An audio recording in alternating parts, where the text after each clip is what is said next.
கடலூரில் திமுக வாக்குச்சாவடி முகவர்கள் ஆலோசனை கூட்டம் நடைபெற்றது.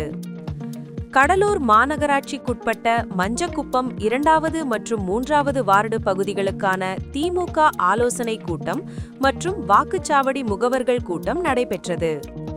இந்த கூட்டத்திற்கு திமுக மாநகர செயலாளர் ராஜா தலைமை தாங்கினார். 2வது வார்டு மாமன்ற உறுப்பினர் பிரகாஷ் அனைவரையும் வரவேற்று பேசினார்.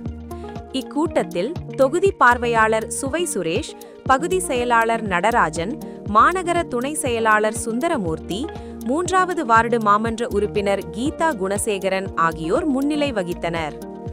கடலூர் தொகுதி சட்டமன்ற உறுப்பினர் ஐயப்பன் சிறப்பு அழைப்பாளராக கலந்து கொண்டார்.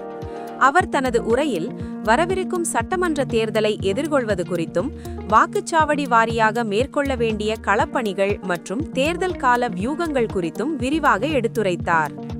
இக்கூட்டத்தில் மாவட்ட மாணவர் அணி துணை அமைப்பாளர் பாலாஜி, மாநகர இளைஞரணி அமைப்பாளர் ஜெயமணி, வார்டு பகுதி நிர்வாகிகள் ராஜேஷ், அஷ்ரஃப் அலி, சதீஷ், முருகன் மற்றும் மாநகர வட்ட நிர்வாகிகள், வாக்குச்சாவடி முகவர்கள் என ஏராளமானோர் கலந்து கொண்டனர்.